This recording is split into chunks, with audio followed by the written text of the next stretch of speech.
Welcome to Etrata's Night Watch. As far as opening hand goes, yes, I love this. We're going to keep on this in a heartbeat. We have Temple of Deceit, Fetid Pools. We have our two sources for the turn. And we also have Hall of the Bandit Lord. We're just going to give Etrata haste, which I do like.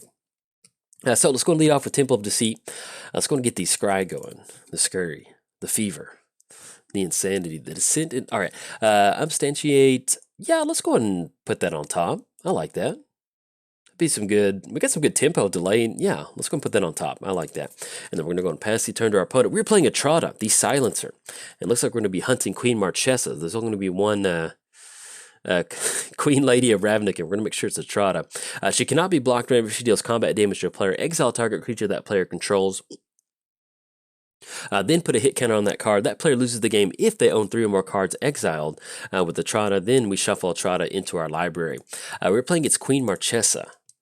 And then draw into that. Let's go and get down Fetid Pools. It's going to come into play tapped. And then we'll go and pass turn. Play against Queen Marchesa. Death Touch and Haste whenever Queen Marchesa enters the battlefield, you become the Monarch. Then at the beginning of your upkeep, if your opponent is the Monarch, create a 1/1 black assassin creature token with Death Touch and Haste. So it ends up making for a pretty fun deck. She ends up being just kind of Mardu control. So I always enjoy the matchups. Always a lot of back and forth when you're playing against Queen Marchesa. Now let's see what they're going to get down for the turn. We do have at least a delay and substantiate for next turn that we can send something back. Uazama's Jitte, which is, yeah, something that we definitely kind of want to watch out for.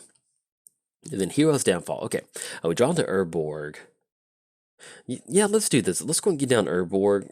We could leave up Hall of the Bandit. Actually, if we want to get that down, let's do it like this. Let's get down Hall of the Bandit Lord.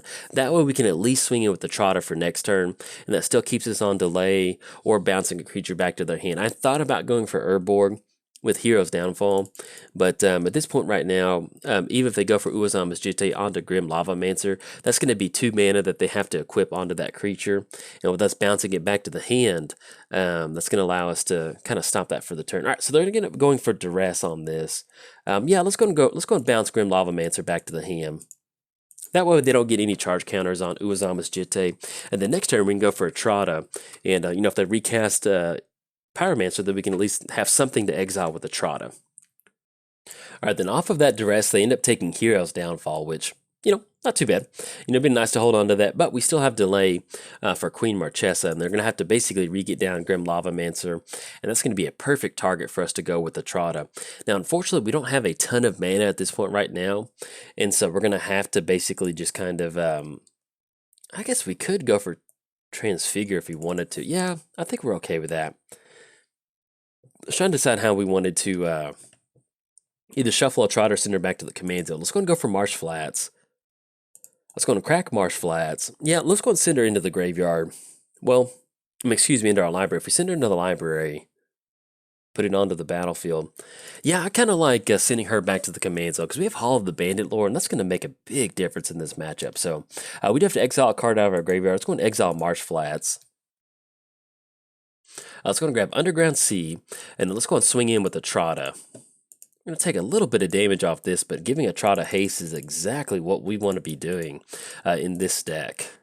Alright, so Etrata's mad. She heard Queen Marchesa was trying to encroach on our territory in Ravnica.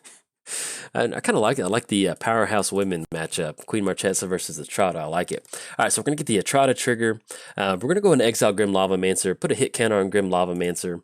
Look at that. And then that will send Etrata back to the command zone. And then hopefully next turn we do get into a position to where we hit at least another land, and then we'll be able to get down Etrata and do it again with Queen Marchesa. The only downside is once they do get down Queen Marchesa, especially this turn, that will allow them to get that Monarch token and get some pretty good card draw going. So that's the only downside to this happening. Now, if we can somehow deal with, well, let's go for, yeah, we'll still leave Hero's Downfall in the graveyard. We need to somehow get that Monarch token back on our side of the battlefield. All right, so they will be swinging in with Queen Marchesa. That will put us down to 22, and that will be 3 total commander damage. And then draw into Bojuka Bog. If we're sequencing it to where we go for Etrata, we definitely need to have Bojuka Bog. So let's go and get down Bojuka Bog. We're going to exile our opponent's graveyard, get rid of Duress and that polluted Delta. Yeah, we could go for Flesh or something like Tezzeret. And can we transfigure as a Only as a sorcery, okay. We could go for Tezzeret if we wanted to, but I think I kind of like going for delay on this one.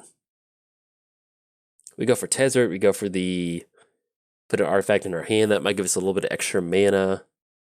Because what are we trying to catch up? You know, it might be better served if we save delay for something like Etrata. Let's go and get down Tezzeret. That's at least going to force our opponent to start doing something against Tezzeret. We are taking a little bit of damage off Hall the Bandit Lord, but we kind of need to be aggressive against Queen Marchesa in this matchup. So let's go and go for Tezzeret. Unfortunately, okay, we miss a whiff on that one. I'm just going to put those on the bottom in any order. I was hoping to catch something like Soul Ring or something that really kind of makes it to where we might be able to set up an Etrata and delay in the same turn. But at least next turn, I don't mind going for Etrata off of Hall the Bandit Lord. And then with Tezzeret on the battlefield, it kind of puts our opponent in this position to where if they want to get down Uazama's Jitte, and actually, yeah, if they deal combat damage, yeah, they'll still get those triggers on Jitte.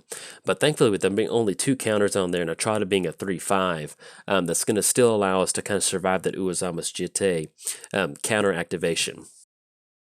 Now, opponent will end up going for Sacred Foundry Shock, which will put them down to 24. Now with Etrata, she's kind of become one of my favorite decks to play recently. She's definitely not going to give you any free wins. She's not going to give you some good opening hands that just turn into wins. But she's a lot of fun to play. You know, there's a lot of different lines of plays you can put this deck through. We kind of have this Tezzeret build in the deck. We have a lot of artifacts. There's black-blue control. You kind of have this weird alternative win condition to go for sometimes. So there's just a lot of fun things that you can do in this deck. And I don't know, you know, like I mentioned, the win percentage with this deck is really not that good, to be perfectly honest. And actually, we got both of them swinging in at Tezzeret, which I absolutely love. That's going to preserve our life total. But there's just a lot of fun things that you can go for. You know, we are looking at Tajik. We're going to get rid of that Uazama's Jitte trigger. Let's go and exile Tezzeret. And then we might, we'll see. We need to get one more creature down for Etrata. And if we keep hitting our land drops like that, that will allow us to keep recasting Etrata. Let's go and get down Urborg. Let's go and go for Etrata. Our opponent is tapped out on this one.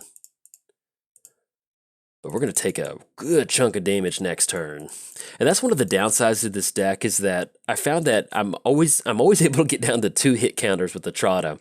But unfortunately, you know, sometimes that does happen. 1, 2, 3, 4, 5, 6, and that's going to be 7 with Dark Slick Shores. And we're not going to be, we need that haste option with the Etrata in this particular matchup. So yeah, let's go and swing it with the Etrata. Let's go, I thought about shoveling her back in to go for Flesh Ritter. But we're going to keep our fingers crossed and then hopes that we get some sort of fast mana. Because if we're going to win this game, if we're playing to our outs, that's going to be some as using Hall the Bandit Lord. Pretty much it. All right, so we do get the Monarch token that will allow us to at least draw an additional card. And then we get to exile Tajik. All right, so we've got 2 hit counters. We've got Grim Lava Mance. That's some pretty good trophies right there. And then we'll see what we draw off of this Monarch token. Drawn to Limdul's Vault. Okay, now what we can do with Vault is we can use Vault to go for some sort of board wipe, and that will be really taxing on our life total. In fact, we can actually use it for something like Mana Crypt, because at this point right now with the Etrata, she's the command zone 6, 8. It's going to be 1, 2, 3, 4, 5, 6. So we need to get access to 2 different mana. Now, if we take the turn off, we end up going for Limdul's Vault instead. That will not give us a win condition. So we're going to see if our opponent ends up getting down something that allows us to maybe go for another Etrata thing. Now, the only downside to Uazama's Jitte getting an extra counter on there is that they can, once they get the 4 counters on there, that's going to completely negate Etrata in that we can't deal that combat damage. One of the ways that we can negate that is by going for something like Lightning Greaves to give us protection. But at this point right now, with them building up a board state, we'll see. We might end up going for Vault during our turn next turn. Especially with them getting down Selfless Spirit, that's going to basically kind of put us on Toxic Deluge, which we do have in the deck. So we might have to get a little bit of lucky with that Toxic Deluge. Okay, we got Queen Marchesa and the Assassin token swinging in for 4. That will put us down to 12, and that will be 6 total commander damage. I'm trying to see if there's any certain way that we can bounce that Uazama's Jitte back to our opponent's hand. They're going to get that card draw going. They swing in next turn. That's going to be 1, 2, 3, 4, 5, 6, 7, 8. So that's going to give us 4 life to work with. So we almost need to find some sort of answer this turn. Yeah, because there's nothing we can do right now. Like even if we do get down on Trotta, that like had we gone for Flesh Wither and it was Objeté, so we almost need to go for Vault to draw into some sort of answer for the turn. So let's go and go for Limduel's Vault. That does not get it done. Yes, we're gonna pay 1 life. Yeah, pay another life. Price of Fame. It's going to pay another life. Now the only downside is that we're getting to the point to where if we don't hit Toxic Deluge pretty soon, it's not going to be good for us. Yeah, we're going to pay another life. Yeah, because either way, this is an uphill battle, so we have to be aggressive with this vault at this point right now. Pull from tomorrow. Yes, we're going to pay some more life. Unsummon, yeah, we're going to pay some more life. It's going to put us down to 6. Basically, we can get to 4, and that's as deep as we can go. Put them on the bottom in any order. Ruinous Path, yes, we're going to pay life. Yeah, that's going to be 2-1. Yeah, unfortunately, we're trying to get lucky and catch something, some sort. Yeah, we're going to pay another life just to see if we can draw into something. And it looks like we're going to have to, unfortunately, Demonic Tutor's on top, but we just simply don't have the life. So we're just going to keep paying life, and then we'll let our opponent get it on this one. We'll pay 1 more life. There we go. Good game to our opponent. Put those on the bottom in any order. We will lose the game. And there we go. Oh, no. Oh, there we go. Put them on any order.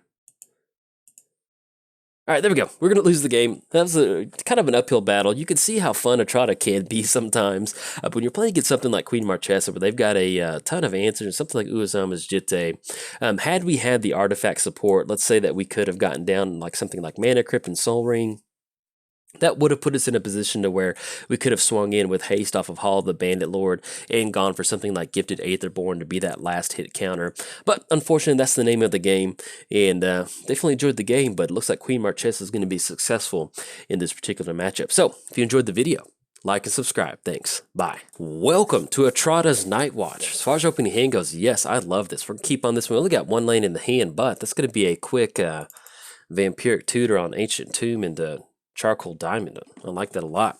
But yes, we're playing against Zakama, so we're going dinosaur hunting with Etrata. So if you're excited about that, let's go and get our land drop down for the turn. Let's see what we draw into. Draw into Swamp, which is exactly what we wanted to see. Let's go and get down Flooded Strand. And yeah, I think I'm okay. We want to outrace Zakama as far as mana goes. So let's go ahead and grab Underground Sea. Let's go and go for Vampiric Tutor.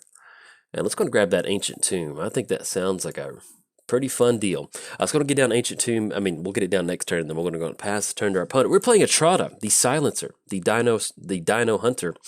Can't be blocked whenever she deals combat damage to a player. Exile target creature that player controls, then put a hit counter on that card. That player loses the game if they own 3 or more cards with hit counters on them, and then shuffle Etrata into their library once we do that. So, one of the ways that we can kind of get around Etrata being sent back into the, shuffled into the library is by either A, sending her back to the command zone, or another way that we can do is if we get down Ancient Tomb, we'll just take a little bit of extra damage, and we can't take advantage of it. So let's just go and get down Swamp. We'll go for Charcoal Diamond, and then next turn we'll get down Ancient Tomb, and then go from there. But yeah, so the ways to take advantage of Etrata, and actually let's go and cover Zakama really quick, and then that way we can just kind of jump into Etrata talk and not really be disrupted or forget about covering Zakama. So Vigilance, Reach, and Trample. Whenever Zakama enters the battlefield, if you cast it, untap all lanes you control, then for a 3-mana activation, deal 3 damage to target creature, destroy target artifact or enchantment, or you gain 3 life. So each for the corresponding colors of Zakama. And we draw into the Still Wind. Let's go and get down Ancient Tomb. Now we can just kind of leave up Remand to go for a little bit of a tempo play. Unfortunately, there's no creatures at this point right now for us to go forward with the Etrata. So is that something we want to start doing? We could go for Ancient Tomb to get some sort of card advantage.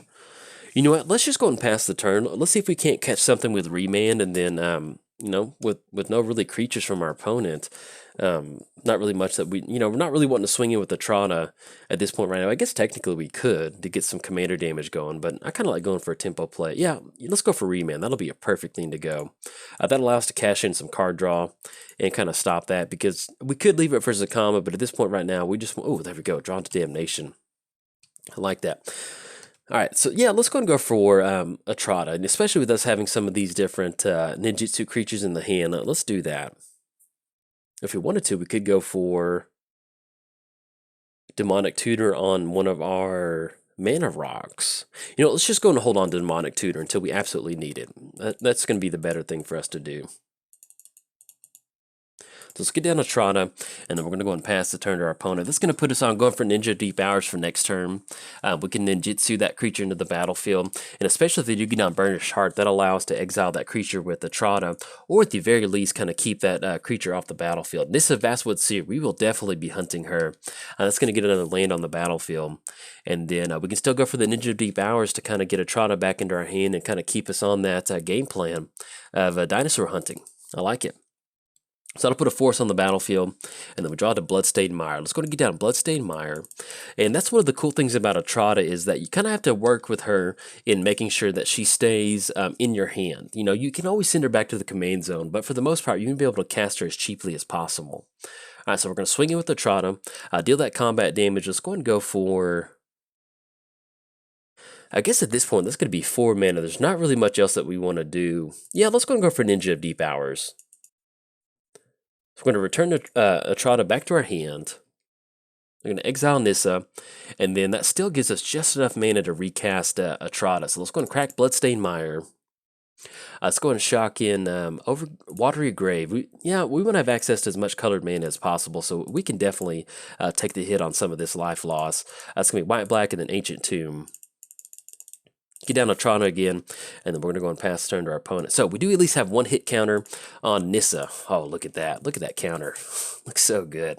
Let's get this popped out just a little bit so we can get our wanted board over here set up, and then we'll get the reveal zone. We'll go and cross that off. There we go. All right, so you can see the kind of the potency of what we're trying to do with the Etrata. Now, unfortunately, they did get down Burnished Heart. That's going to allow them to crack it really quick.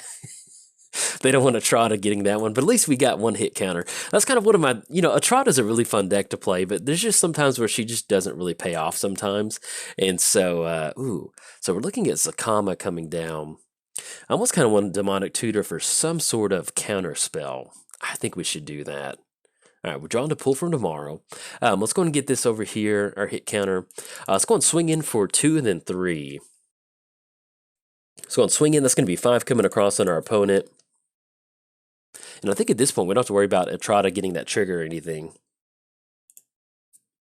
And then we'll still get the Ninja of Deep Hours card draw trigger too, which is going to be nice. Yes, we're definitely going to use that ability. Drawn to Supreme Will. Now, if we go for Zakama, that's going to be 1, 2. But excuse me, Cavernous Souls. That's not going to keep it. That's going to keep it from being countered. That most certainly will.